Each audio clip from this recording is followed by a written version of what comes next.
السلام علیکم ورحمۃ اللہ وبرکاتہ۔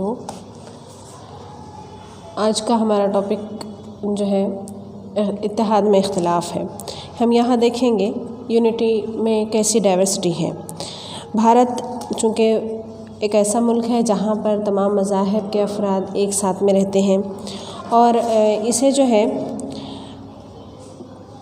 کثیر روایتی ملک مانا جاتا ہے۔ ہندوستان کے لیے مانا جاتا ہے کہ یہ کئی مذاہب کا ایک ایسا گلدستہ ہے جہاں پر الگ الگ مذاہب کے پھول یہاں کھلتے ہیں۔ دنیا کا ایک واحد ملک ہے جہاں پر کئی الگ الگ مذاہب کے لوگ ایک ساتھ میں رہتے ہیں، ایک ساتھ اپنے تہوار مناتے ہیں اور اپنی ثقافت کو زندہ رکھے ہوئے ہیں۔ دراصل ہندوستان کی یہی روایات اور یہاں کا یہی طرز ہندوستانیوں میں ہم کا احساس پیدا کرتا ہے، وی فیلنگ کو پیدا کرتا ہے۔ مختلف روایات کے ایک دوسرے میں جذب ہونے کے عمل نے بھارت کو ایک سیکولر سماج بنے رہنے میں مدد کی ہے۔ ہندوستان میں سیکولر سماج اسی لیے ہے کہ یہاں پر مذہبی ہم آہنگی پائی جاتی ہے۔ ڈی پی سنگھل نے اپنی کتاب بھارت اور عالمی تہذیبوں میں اس کا تذکرہ کیا ہے۔ وہ لکھتے ہیں کہ ہندوستان میں جو کثرت میں وحدت کا جو معاملہ ہے یہ بھارتی تاریخ کے پورے دور میں پایا گیا۔ بھارت میں علاقہ، زبان، مذہب، ذات وغیرہ کے لحاظ سے اتنا اختلاف ہے کہ ان کے متحد ہونے کا تصور ان کے لیے پیچیدہ بن چکا ہے۔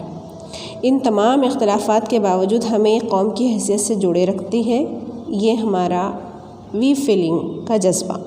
ڈی پی سنگھل نے اسے جو اپنے الفاظ میں لکھا ہے کہ اتحاد کی طاقتیں خون کے سرخ ذرات کے مانند ہیں جن کا تناسب خون کے دوران میں نہ ہو تو حد سے زیادہ ہونا چاہیے اور نہ کم۔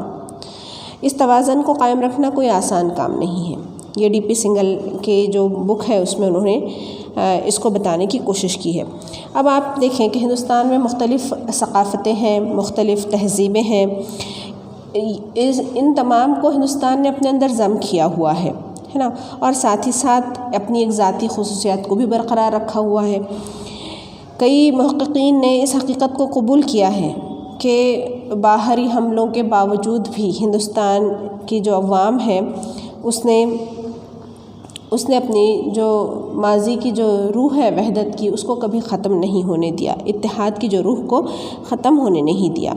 اور یہ تقریباً 2000 برس پہلے سے ہی ہندوستان میں سیاسی اتحاد میں قائم کرنے کی کوشش کی گئی تھی۔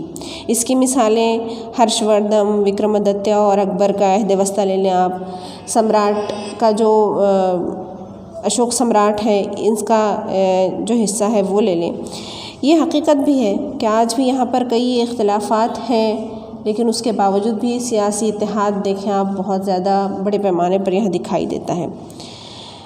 تو اب ہم کو یہ دیکھنا ہے کہ ہندوستان کی جو گنگا جمنی تہذیب ہے یہ مختلف اختلافات کے بعد بھی وجود میں آئی، تو ان اختلافات میں ہم کو اتحاد کیسے دکھائی دیتا ہے۔ ہم نے اختلافات تو دیکھیں کہ یہاں پر جغرافیائی حدیں بنی ہوئی ہے نا، مختلف مذاہب ہیں، مذہبی اختلافات ہے، مختلف زبانیں بولی جاتی ہے اس لیے لسانی اختلاف بھی ہے، قانونی اختلاف بھی ہے، لیکن اس کے باوجود بھی ہم کیسے یکسانیت اور مشابہت کو برقرار رکھے ہوئے ہیں اور اپنے ورثے کی حفاظت کر رہے ہیں نا۔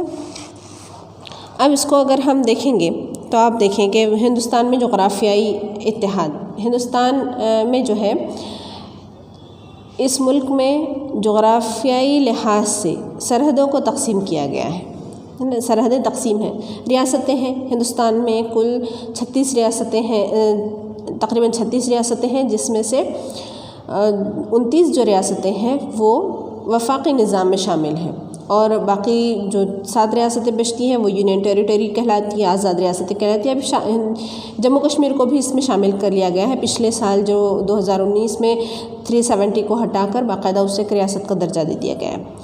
ان کی جغرافیائی سرحدیں ہیں ہے نا، سرحد طے کی گئی ہے، لسانی بنیاد پر بھی جو ہے اسے تقسیم کیا گیا ہے۔ آپ دیکھیں کہ شمال میں ایک عظیم ہمالیہ ہے، پہاڑ ہے، جو ہمالیہ کا پہاڑ کھڑا ہوا ہے نا، آبی ذخائر ہیں بھارتی جزیرہ نما کے، بڑے حصوں میں الگ الگ تبدیلیاں واقع ہوتی ہیں، لیکن جو مانسون کا موسم ہے یہ پورے بھارت کو جوڑے رکھتا ہے۔ جب بھی جو ہے برسات ہوتی ہے ندیاں بہتی ہے اور اسی طرح سے جو ہے پانی ان میں سما جاتا ہے، سب کو ایک ساتھ جوڑے رکھتا ہے۔ جو زرعی چکر ہے وہ بھی ایک قسم کی یکسانیت دکھاتا ہے، جیسے ایک ہی موسم ہے، بیج بونے کا ایک موسم فکس ہوتا ہے اور اسی موسم میں جو ہے بیج بوئے بھی جاتے ہیں تمام زمینوں پر اور فصلیں کاٹی بھی جاتی ہیں۔ بھارت کے طول اور عرض میں اگر ہم دیکھیں گے تو کئی جو ہے قدرتی وسائل ہیں، جیسے دریا، معدنیات، جنگل ہے نا، ان میں بھی ہم کو یکسانیت دکھائی دیتی ہے۔ یہ ایک ہونے کا احساس پیدا کرتے ہیں۔ جیسے دیکھیں آپ فصل کو کاٹنے کے وقت جو ہے پنجاب میں بیساکھی اور آسام میں بہو کر کی جو تقریب ہوتی ہے، ایسے ہی جنوبی بھارت میں مکر سنکرانتی، تامل ناڈو میں پونگل کا تہوار ہوتا ہے اور کیرلا میں اونم بھی ہوتا ہے نا۔ تو یہ جو کیا ہے، یہ مختلف تہوار، اور یہ ایسا نہیں ہے کہ جو ہے صرف اسی علاقے میں رہنے والے لوگ مناتے ہیں، نہیں، بلکہ پنجابی جس بھی ملک کے جس بھی کونے میں رہیں گے وہ بیساکھی منائیں گے۔ ویسے ہی مکر سنکرانتی منائی جاتی ہے، ہندو جہاں بھی رہیں گے وہ منائیں گے۔ کیرلین جہاں بھی رہنے والے ہیں وہ اپنا اونم کا تہوار مناتے ہیں۔ آسام کے رہنے والے ملک کے کسی بھی حصے میں رہتے ہوں وہ اپنی بیہو کا جو ہے تہوار برابر مناتے ہیں، بیساکھی کے تہوار مناتے ہیں۔ یہ کیا ہے؟ یہ دراصل جغرافیائی حدیں تو ہے، لیکن رہنے والے جو لوگ ہیں وہ سب ایک دوسرے کے ساتھ مل جل کر ایک ہی چیز، دیکھیں آپ اب یہاں پر کئی ٹاپکس ایک ساتھ کور بھی ہو سکتے ہیں کہ جو ہے ایک ساتھ مل جل کر اپنے تہوار ایک ساتھ مناتے ہیں۔ تو یہ کیا ہو رہا ہے؟ جغرافیائی اتحاد ہے، اختلاف ہونے کے باوجود بھی اتحاد دکھائی دے رہا ہے۔